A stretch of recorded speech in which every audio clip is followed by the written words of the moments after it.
నమస్తే, welcome to our channel. నేను మిషాల్ని. గత వైసీపీ హయాంలో చూసుకున్నట్టయితే అసభ్యకరమైన పోస్టులు పెడుతూ వస్తున్నారు. అలాగే సజ్జల భార్గవరెడ్డి సుప్రీంకోర్టులో చుక్కెదురైంది. దీనిపైన పూర్తిగా విశ్లేషించడానికి మనతో పాటు ఉన్నారు సీనియర్ జర్నలిస్ట్ దుర్గకుమార్ గారు ఉన్నారు. వారిని అడిగి కొన్ని విషయాలు మనం తెలుసుకుందాం. నమస్కారం సార్.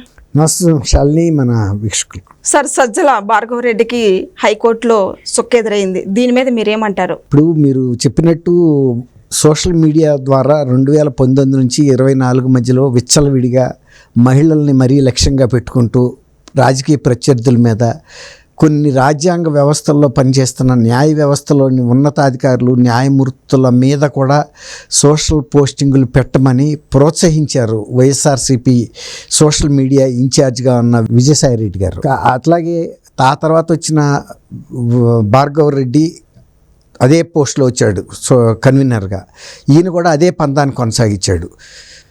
ఎవరి మీదైనా మీరు సోషల్ మీడియాలో ఎటువంటి పోస్టులైనా పెట్టండి, మీకేం పర్వాలేదు, నేనున్నాను, కొత్తగా వచ్చాను, యువకుడిని, నాకు చాలా అధికారం ఉంది, మీరు ఎవరు జంకక్కర్లేదు అని ప్రోత్సహించాడు. ఇప్పుడు ఎవరిని కదిపినా వాటికి సంబంధించి కేసులు పెట్టిన వ్యక్తులు అందరూ చెబుతుంది ఏంటంటే ఇందులో మా పాత్ర లేదు, భార్గవరెడ్డి గారు చేయమంటే చేసామని చెబుతున్నారు. మరి భార్గవరెడ్డి గారు చేయమంటే ఇంత భారీ అంటే ఇంత అసభ్యమైన పోస్టులు, అది వైఎస్ఆర్సీపీ కుటుంబ సభ్యులైన షర్మిల గారి మీద కూడా పెట్టారు, డాక్టర్ సునీతారెడ్డి గారి మీద పెట్టారు, జగన్మోహన్ రెడ్డి గారి తల్లి అయిన విజయం గారి మీద కూడా పెట్టారు.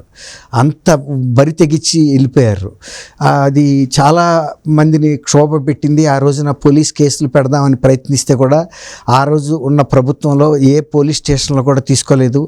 దాని మూలన ఆమె షర్మిల గారు కానీ డాక్టర్ సునీతారెడ్డి గారు కానీ హైదరాబాద్లో పోలీస్ కేసులు పెట్టారు. ఇప్పుడు కూటమి ప్రభుత్వం వచ్చిన తర్వాత ఈ బాధితులందరూ ఒక్కొక్కళ్ళు ఈ కేసులు పెడుతుంటే దీని సూత్రధారి ప్రతి వాళ్ళు చెబుతుంది ఏంటంటే భార్గవరెడ్డి పేరు చెబుతున్నారు.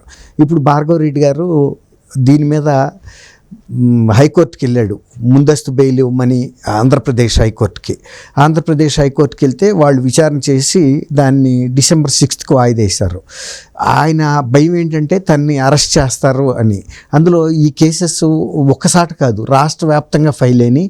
తర్వాత బాధితులు కూడా రాష్ట్ర వ్యాప్తంగా ఉన్నారు. వాళ్ళు ఒక లక్ష్యంగా పెట్టుకుని చేసినప్పుడు కొంతమంది పెద్ద నాయకుల్ని చేశారు, అట్లాగే టీడీపీలోను జనసేనలోను బీజేపీ మీద పెద్దగా పెట్టలేదు, కానీ వీళ్ళ ఈ రెండు పార్టీల మీద అయితే పెట్టారు. వాళ్ళ కుటుంబ సభ్యుల మీద కూడా పెట్టారు. మరి మహిళల మీద పెట్టిన పోస్టులు చాలా అభ్యంతరకరంగా ఉన్నాయి, చాలా తీవ్రమైన అంశంగా పరిగణించాల్సిందే. అయితే ఇప్పుడు భార్గవరెడ్డి గారు ఈ మధ్యలో ఏం చేశారంటే సర్వోన్నత న్యాయస్థానం సుప్రీంకోర్టుకు కూడా వెళ్ళాడు. అసలు ఈ రాష్ట్రంలో నా మీద పెట్టినటువంటి కేసులు అన్నింటినీ కూడా కొట్టేసేయమని పెట్టాడు. పెడితే ఆయన కపిల్ సిబాల్ అని గతంలో న్యాయశాఖ మంత్రిగా కూడా చేశారు కేంద్రంలో. ఆ వ్యక్తిని ఆయన కౌన్సిల్ అంటే లాయర్గా పెట్టుకుని ఆయన వాదించింది ఏంటంటే ఇవి ఎప్పుడో పెట్టారు, ఇప్పుడు కొత్త సెక్షన్లో అమలు చేస్తున్నారని పెట్టి ఆయన వాదించాడు. అసలేంటి పూర్తిగా ఇది నా మీద కేసులు కొట్టేసేయమంటానికి ఏంటంటే అతను నేనేమి ఇందులో దోషిని కాదు, అసలు ఏమీ నేను నేరం చేయలేదు అని. సిద్ధార్థ లుధ్రానేమో ఆంధ్రప్రదేశ్ ప్రభుత్వం తరపున వాదించాడు. ఆయన ఏం చెప్పాడంటే అసలు పూర్తి అంశాలన్నింటినీ సుప్రీంకోర్టు వారి ముందు పెట్టలేదు, వాళ్ళు చాలా తీవ్రమైన అంశాలు ఉన్నాయి, మహిళల మీద కూడా పెట్టారు, చాలా మానసిక క్షోభ పెట్టారు, అవమానకరమైన అసభ్యకరమైనటువంటి పోస్టులు పెట్టారు, కాబట్టి ఈ కేసులు కొట్టేయటం అనేది సమంజసం కాదు అని వెళ్ళారు. అయితే ఈ రాష్ట్రంలో ఏం జరుగుతుంది అన్నది సర్వోన్నత న్యాయస్థానానికి తెలుసు. ఆంధ్రప్రదేశ్ ప్రభుత్వంలో అరాచకం రాజ్యం వెళ్తుంది. న్యాయమూర్తుల కుటుంబాల మీద కూడా పెట్టమని స్వయంగా ఇంతకుముందు నేను చెప్పాను మీకు, విజయసాయిరెడ్డి గారు చెప్పాడు. ఇప్పుడు లేటెస్ట్గా మాజీ ముఖ్యమంత్రిగా ఉన్న జగన్మోహన్ రెడ్డి గారు కూడా మీరు ఎవరి గురించి జంకొద్దు, మీరు ఎటువంటి పోస్టులైనా పెట్టండి, ఒకవేళ మీకు భయం అయితే నా పేరు మీద పెట్టండి, లేకపోతే పార్టీ పేరు మీద పెట్టమని కూడా ప్రోత్సహిస్తున్నాడు. వాళ్ళు అదే బాణీలో వెళ్తున్నారు.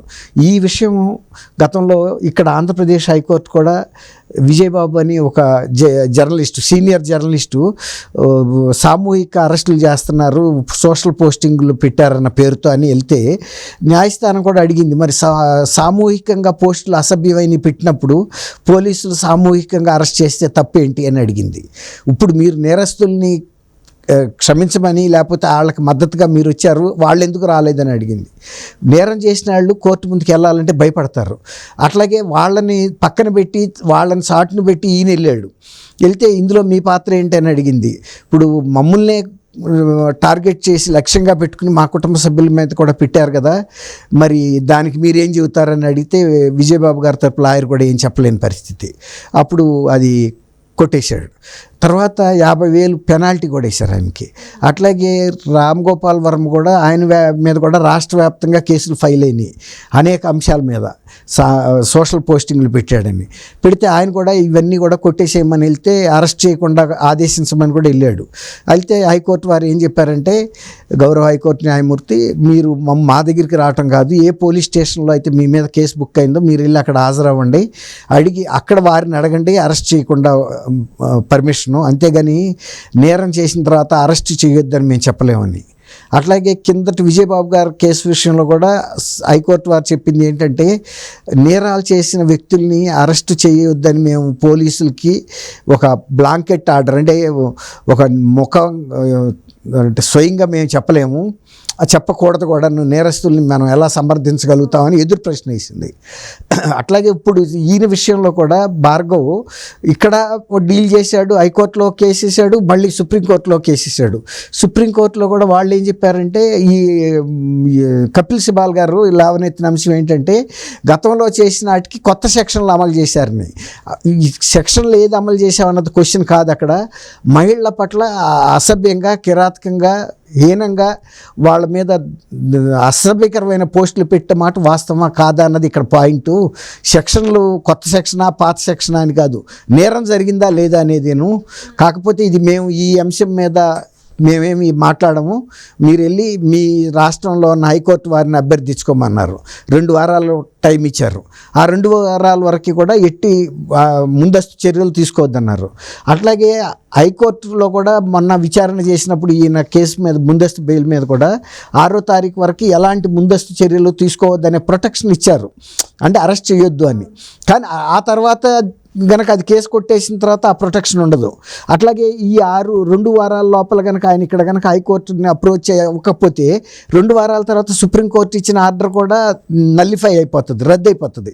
2 వారాల వరకు మాత్రమే ఇచ్చారు. లోపల కేసు ఇక్కడ ఫైల్ చేసుకోవాలి, అప్పుడు ఇక్కడ హైకోర్టు ఆదేశం ఇస్తుంది, ఇక్కడ మేము యాక్సెప్ట్ చేసాం నీ కేసు, ఇది విచారణలో ఉంది కాబట్టి ముందస్తు చర్య తీసుకోవద్దని ఆదేశించవచ్చు, లేదంటే ముందస్తు చర్య గురించి మౌనంగా కూడా ఉండొచ్చు, సరే వాయిదా వేయచ్చు.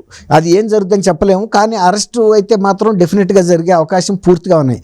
ఎందుకంటే ఏ సర్వోన్నత న్యాయస్థానం కానీ ఉన్నత న్యాయస్థానాలు కానీ సోషల్ మీడియాలో మహిళలను టార్గెట్ చేస్తూ పెట్టిన పోస్టింగులు పెట్టిన నేరస్తుల్ని క్షమించే ఉద్దేశం అసలు అట్లాంటి ప్రసక్తే లేదు, అది చేయకూడదు కూడా అనే ఉద్దేశాన్ని 2-3 కేసుల్లో మనం చూసాం ఇప్పటికి. కాబట్టి మనకు అంతకు భిన్నమైన తీర్పు భార్గవ రెడ్డి అయినా రాదు, విజయసాయి రెడ్డి అయినా రాదు. ఎంత పెద్దవాళ్ళైనా చేసిన నేరం ముఖ్యం తప్ప వాళ్ళ స్థాయి కాదు. అప్పుడు నువ్వు వైఎస్ఆర్సీపీకి రాష్ట్ర స్థాయి కన్వీనర్గా ఉన్నావా, జాతీయ స్థాయి కన్వీనర్గా ఉన్నావా అని కాదు, నువ్వు ఎవరిని ప్రోత్సహించావు, ఎవరితో పోస్టులు పెట్టించావు, దానికి ఎందుకు నువ్వు పెట్టించావు అనేదే పాయింట్. కాబట్టి ఖచ్చితంగా కఠినమైన చర్యలు అందరితో పాటు ఆయనకు కూడా ఉంటాయి. అతి స్వల్పకాలంలో వివాదాస్పదమైన వ్యక్తిగా కూడా భార్గవ రెడ్డి నిలిచాడు వైఎస్ఆర్సీపీలో. మిగిలిన వాళ్ళు అంటే చాలా కాలం నుంచి ఉన్నారు, ఆయన చివరి ఎలక్షన్ ముందు వచ్చాడు. అది. Thank you sir. Thank you అమ్మా శాలిని.